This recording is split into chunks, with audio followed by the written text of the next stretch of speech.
Hey everybody, welcome back to my channel. You know what we're here for. It's the moment we've all been waiting for. This is my recap of Sister Wives, season finale of season 16. This is episode 10, the beginning of the end, and it is, sadly. But I thought we would get a couple more episodes, but then I'm not surprised because there really isn't much more we can squeeze out in terms of storyline here. There's really nothing going on.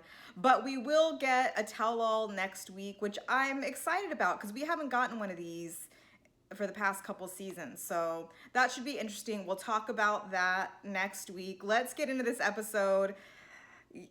Yeah, let's get into it. So let's get the nothingness out of the way. Maybe I shouldn't say nothingness because I'm not trying to like belittle Ari's birthday. So I'm just trying to get this out of the way so we can talk about the main issue of this episode that we're all dying to talk about. So it's Ari's 5th birthday and the baby has insisted, demanded that everybody be there for her birthday. Now, when I call her the baby, I don't mean that like she's a brat, she's a baby, she's whiny. That for me is like a term of endearment, like, cause she is the youngest of the family, so she is the baby, and she's still little. She's like 4, turning 5. At least this was a year ago, so she's like the baby. So the baby has demanded everybody get together, and everybody has agreed to. And I'm thinking, wow, the baby is the head of the family. If only she knew she could demand everybody get together for Thanksgiving. This could have all. Who knew? She's the boss baby. She's the boss baby. So everybody goes to get their COVID test and they all come back negative so they can all get together in Robin's house, not having to mask up, not having a social distance, and everybody's excited.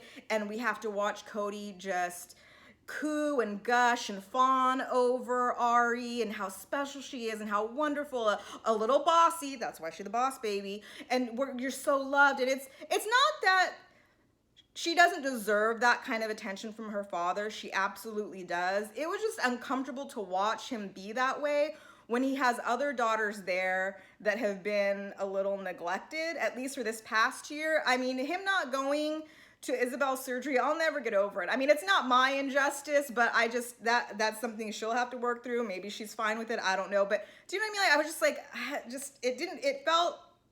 it felt a little uncomfortable. And Cody is saying that the disregard and the disrespect he's gotten lately from his older children has just killed his mood and has taken away his joy, and he just couldn't be happy in the holidays because of it. I'm like, well, Cody, you know what? You ruined the year of their life by keeping the family apart with these rules and this bullshit, so you're even. Nobody is really happy. Nobody's been happy, so join the club. And he says that his older adult children need to realize that his life does not revolve around them anymore. His obligation is to his minor children. And I've been saying in my past couple of reviews that I feel like that has been Cody's mindset. He's looking at his kids when they turn 18, you're an adult, I'm not responsible for you. You can leave and figure it out, and good luck. And if you're lucky, Cody will give you a car and $50. And Janelle is saying that is never how the family has operated in the past. They've never kicked their kids out, so this is really out of left field. And also, Robin has adult children living in their house, and they're not being asked to move and leave, so is it really fair? I don't want to criticize or judge Robin's parenting because it's not my place, and because it would be hypocritical of me considering I don't have kids, so it would be easy for me to say, well, I would do this and you should do that. But what I will say is that I feel like that Robin's kids may not be as independent yet or as emotionally mature yet as like Janelle's kids. I feel like Robin's kids are in a place right now where it's easier to control them, for lack of a better word. Control is harsh, but can't think of anything else off the top of my head. But you know, when you have kids like Gabe and Garrison who are working essentially and going to school and really trying to like cross that line into true adulthood where you're buying houses and financially taking care of yourself, you can't impose these kind of restrictions on them the same way you can like your 18-year-old daughter who just graduated high school.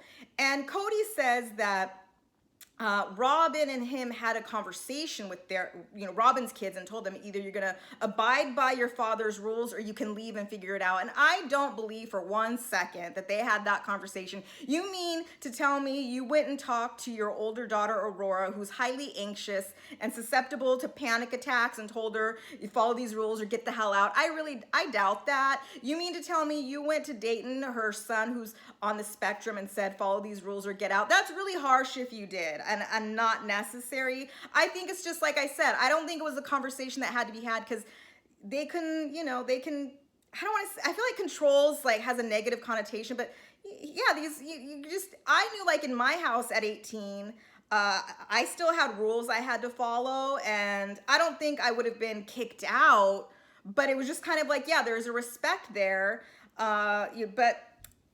Anyway, so everybody's going around now and they're toasting Ari. Everybody has to say, what they love about the boss baby. And it gets to Christine, and she's telling Ari, you're wonderful, you're so special. And she is, Christine, beet red. And she says she was blushing. I'm like, no, this wasn't just like your cheeks flushing. She looked like she just got back from a 10-day vacation in Cabo. Even the producers tell her, we thought you were sunburnt. She's like, no, I'm like a 48-year-old woman who still blushes. But I'm wondering, like, what is there to, why are you blushing? And Ari is telling her, because, babies don't have filters. She's telling Christine, like, wow, you're really red. Why are you so red? And everybody's just kind of laughing.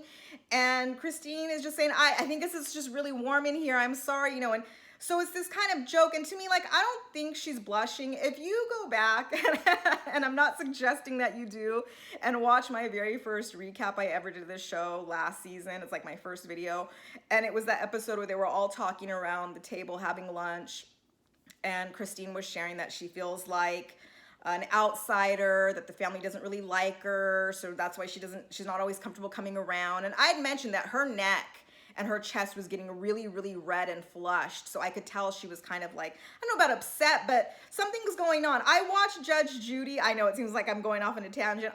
That's one of my favorite shows. And the Judge Judy, whenever she was questioning like a defendant or a plaintiff or whoever for their story, she could tell they were lying, and she would tell them, I know you're lying because your neck and your chest is getting really red. It's like giving you away. And I feel like it's something similar with Christine.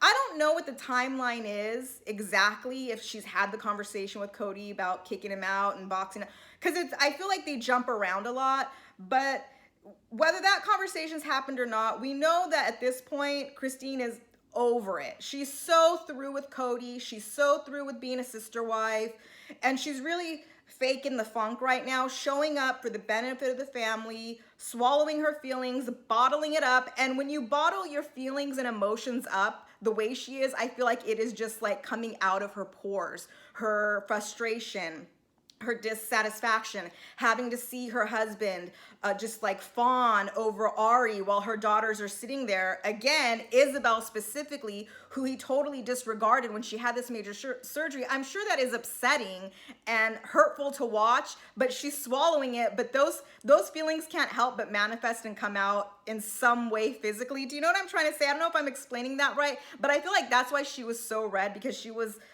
deep down just bottling these feelings of hurt and upset and anger, and that's how it manifested itself. And then we got this really sweet moment from Gabe, who told Ari, I love you because you're the only person who, when you see me, tell me like how handsome I am. And she just kind of like runs over to him and hugs him, and it was really sweet. And you can tell the kids and the siblings do have a great love and affection for each other. And it's sad that they've been kept away, because she loves her big brother. I know her big brother loves her, and it's like so much time was lost and wasted. But what can you do at this point?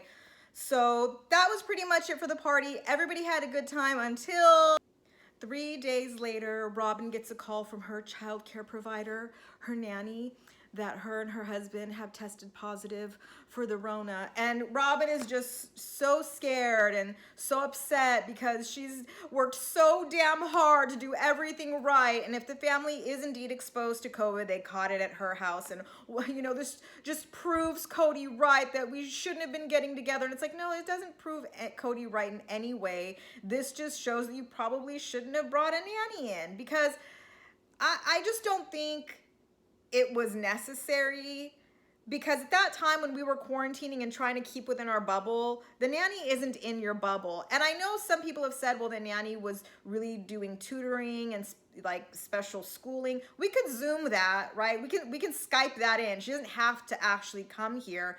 But you know what? If you felt it was necessary to have a nanny, then fine. That's what you felt was right. Just like Christine felt like it was the right thing not to put off Isabel's surgery and go. Just like Janelle felt it was necessary to fly to North Carolina to be with Maddie for the Maddie's daughter's surgery. Like, all of those things were necessary for them too. So I don't know why Cody was writing those things off as his wives just wanting to go and skip off to have a vacation, when clearly that's not what it was, and why there wasn't some compromise and understanding that they were doing what they felt they had to do, just like you did what you felt you had to do, have a nanny. And Cody's just so dumbfounded, like, how could this be? You know, the nanny did everything right. Well, maybe she didn't, or maybe she really did, but nothing is 100% foolproof. And that's what bothered me about these rules. It was sort of presented by Cody in this way that's like, this is what we have to do to stay 100% safe. But I'm not trying to be like doomsday here and just say, hey, if you're gonna get it, you're gonna get it. But you know, life, it's nature. Like, you never know. You can do the best you can and it still might not be enough. And so it isn't lost on Christine or Janelle, the irony of the situation. Christine is saying she feels kind of evil, almost laughing or chuckling. She says that it's the nanny who got it after all. You know, the one that they just love to keep rubbing in everybody's face about how she was following all the rules. And she does say that, though, she does feel bad for the nanny the most, because she knows the nanny probably feels guilty and terrible about this, and you know, she doesn't wish illness on anybody, but she knows that had it been her that had caught it and exposed the family to it, that Cody would never forgive her, never let her live it down. And that's true, because that's what Cody said. I don't think I talked about it in my reviews because I might have forgotten. It's a lot to have to remember, but there was an episode where he mentioned that if any of the wives had brought COVID into the family and exposed them and somebody got sick, he would just never forgive that wife, and it would create this wedge in their marriage and they would never be able to come back from it. It's like, oh, so how do we feel about the nanny? Or is she forgiven? Or is it, hey, yeah, this Cody says this virus is crazy. It is crazy. And what you were asking of some of the wives was a little crazy. I don't know. So now the whole family has to go out and get tested, and we have to watch Cody spit into a test tube and then suck it back up. Disgusting. I actually didn't know those kind of tests existed. I had no idea about them. I've only known of the swab nasal test. But anyway, luckily everybody does come back having tested negative, which is a good thing. I'm glad for the family. But we know later on at some point Cody does get it.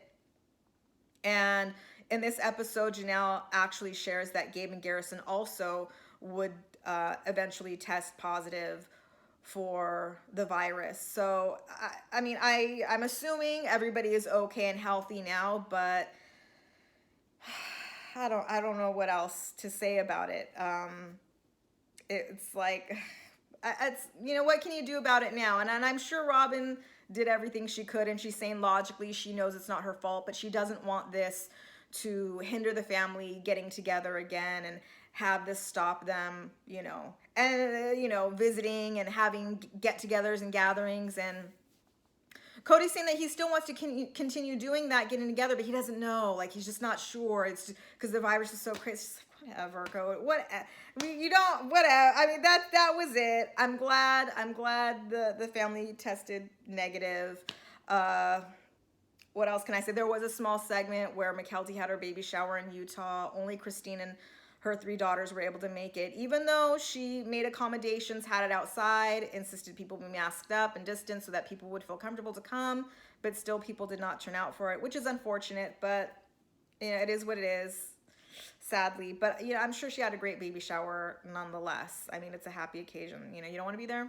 No, come. So that was it. Let's get to the let's get to the main issue here.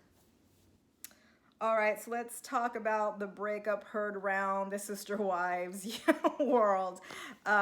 Christine, it looks like she's filming on her camera phone in her room, and you can tell she's emotional and she's struggling. She doesn't quite know what to share and what to hold back, because this is something that's really going on in her life. This isn't just a storyline for the show. Her marriage has really fallen apart, and it's personal and it's private, but you got to talk about it to some degree. So she says that about a week prior, Cody had come over to help her install a door because she has a lofted area in her house that she uses as her bedroom and her office, and Cody wanted to keep the cat from coming into the office, which she said was a good idea and she agreed with. So when they were done installing the door, they sat down just to hang out and catch up, and she asked him, hey, was this door installation just to keep the cat out, or did this also have something to do with us being intimate? And before I go any further, you guys, I just want to say I want to have like an adult conversation about this. Okay, I want to say what it is, call a thing,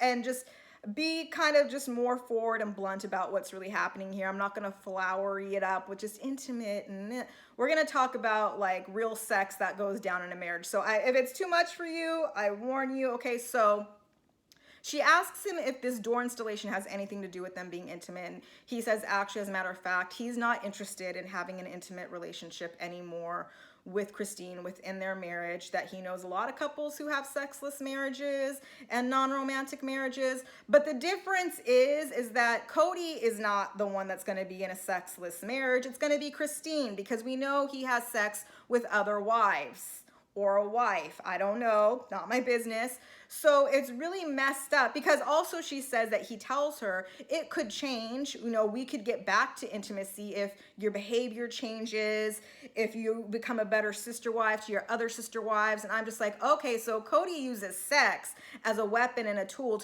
to hold against his wife, withhold to get what he wants. That's real messed up for anybody to do in a marriage.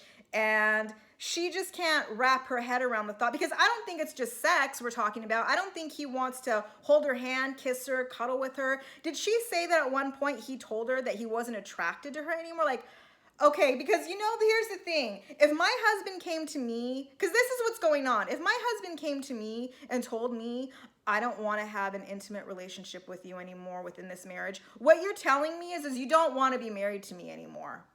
You just don't have the balls to just say, I'm not happy, I want a divorce. So you're gonna push me away, because I'm not saying, I feel like I'm all over the place because I just have so many thoughts about this. I'm not saying that sex is the most important thing in a marriage, but it is very, very, very important to connect with one another. And I'm not so naive to think that the way Cody and Christine were when they first got married is how they're going to be 30 years later. Like, yeah, I know you get older and maybe the sex drive dies down a little bit, but it's not even just like, I just don't think he wants to be close to her anymore. He wants to be like in a non-full marriage like he is with Mary. And I think that's what he thought he could have with Christine, and she just wouldn't say anything. But Christine is not Mary, and that's not what she wants, because she can't wrap her head around the thought that she's never gonna have sex again ever in life. She's never gonna have like intimate closeness and relations with anybody ever in life, but her husband gets to with somebody else. And yeah, that's really difficult for her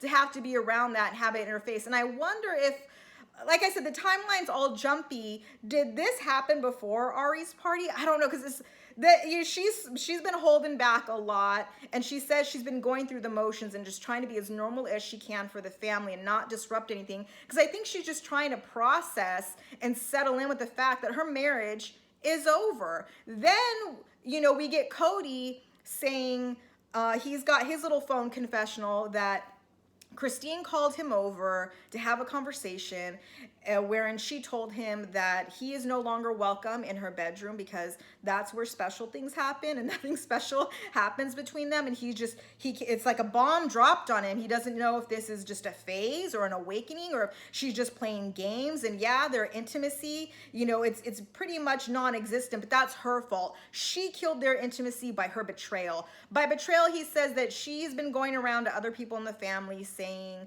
that, she wants to leave, she's not happy, she doesn't want to be with Cody anymore. Okay, well then why don't you talk to her about that? Why are you just listening to he said, or not even he, she said, she said, she said, why don't you go to Christine and say, hey, I've been hearing you've been saying some things. Is this true? Instead, it's again, this family does not communicate. And things that can be fixed within a conversation can't happen because these conversations aren't safe, and it's so frustrating. And then I was like, okay, I'm confused because just a moment ago, we have Christine telling us that Cody told her he doesn't want to be intimate. And then you have Cody acting like, she just dropped the bomb on him. And I'm like, wait a minute. Okay, let me think about this for a second. Because then Christine says, yes, I did tell him that he isn't welcome in my bedroom anymore. And then I was like, okay, this is what happened. And Cody's just trying to confuse us and spin it to make him look better. I think they had this conversation during the door installation where he told her he didn't want to be intimate with her anymore. She thought about it and said, okay, well, if he doesn't want to be with me anymore physically, he doesn't want to be in a full marriage, then there is no reason for him to be in my room, which is sacred and comfortable and comforting. And yeah, you're not welcome anymore. And now he's trying to pretend oh, it's out of nowhere. It's not out of nowhere. You already told her. You started this, Cody. You started the conversation by saying you don't want to be intimate. She said, fine, then don't come into my bedroom. And now you're trying to pretend I don't know where this is coming from. Get out of here with that. Anyway, so Christine can see, and she knows that she is not going to be satisfied with this non-full marriage, that she's now having to process and settle into the fact that she is single now, that she is going to be spiritually divorced from Cody. And when you go through a breakup, yeah, you don't want to see all their shit around. I've never lived with a boyfriend ever, much less a boyfriend I broke up with. But even when I had relationships and I had our picture up on my desk, or, the little stuffed animal he gave me, all that gets thrown into a box. I don't want to look at it. I don't want to have to deal with it. I just want to start moving forward and moving on.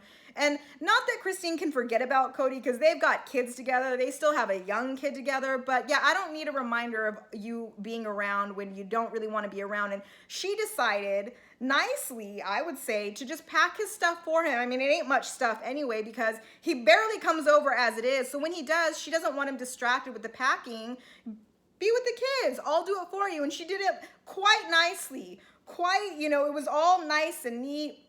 She put it in the garage, called it a day.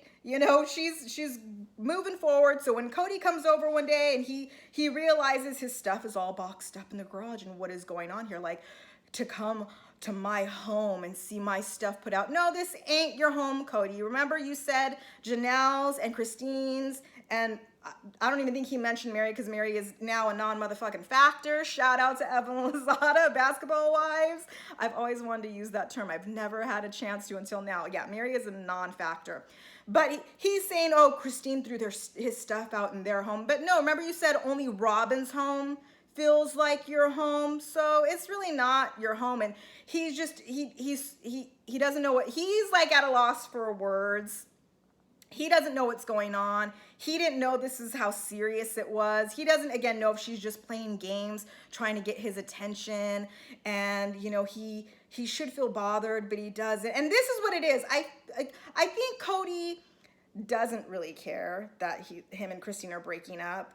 I think he is ambivalent about it, but he knows he should be bothered. He knows he should be upset. That's how he should feel, but he doesn't. Really, his only worry really is what this karmically, cosmically means for them in terms of their religion. But are they even in this religion anymore? I really don't know. I'm asking because I remember when the show was on in the beginning, they would have family get-togethers where they could do Bible study. And do they do that anymore?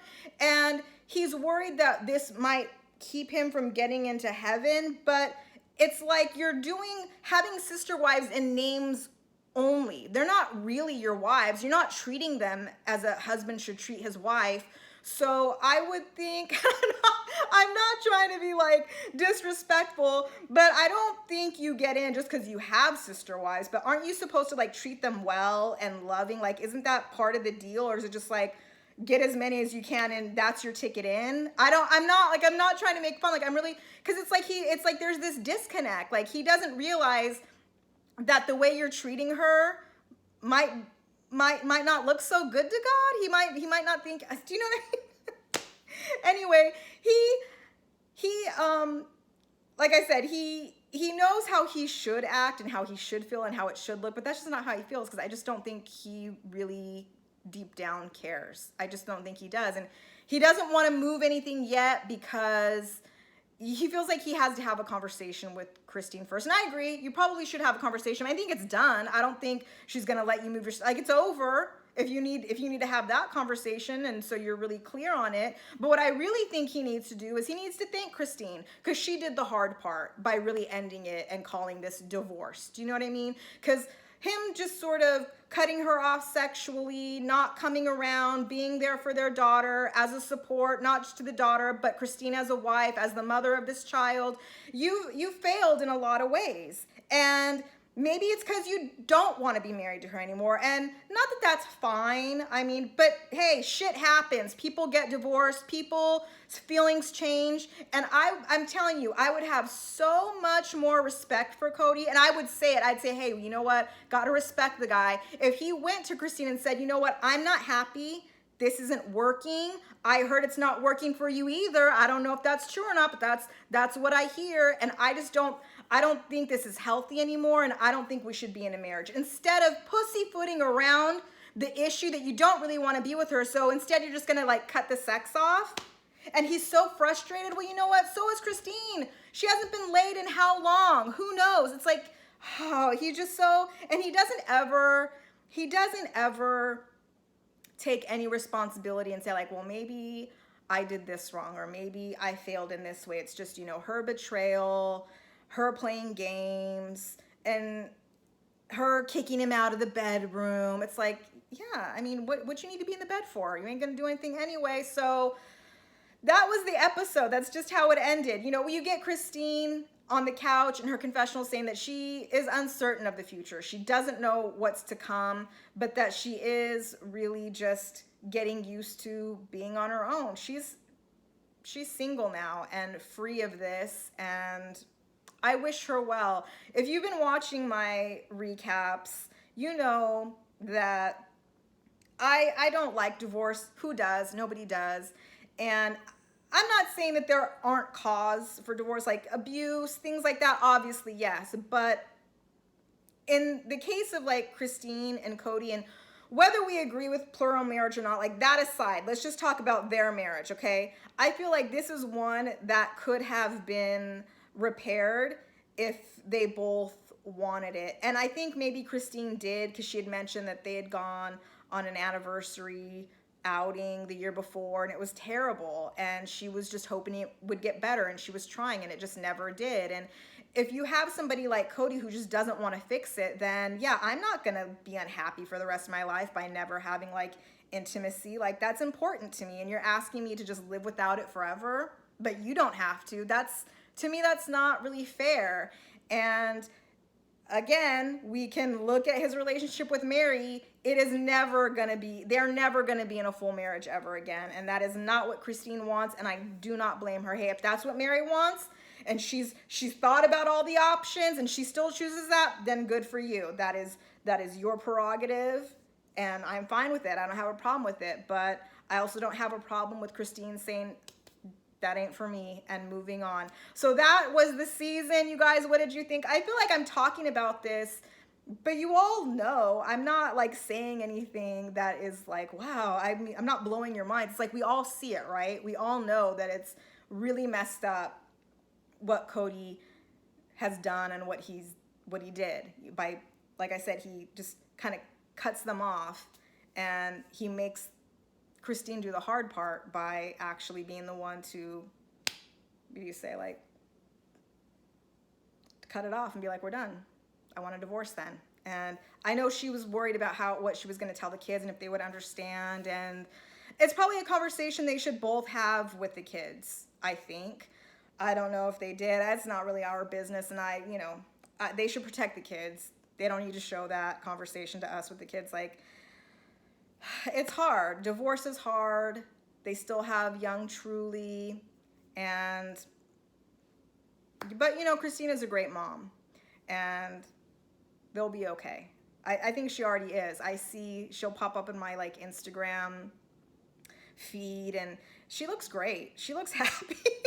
She's a glow. Good for her. Anyway, you let me know what you guys think. Rate, comment, subscribe, and I'll see you next week for the tell-all. Hopefully it's good. All right, bye.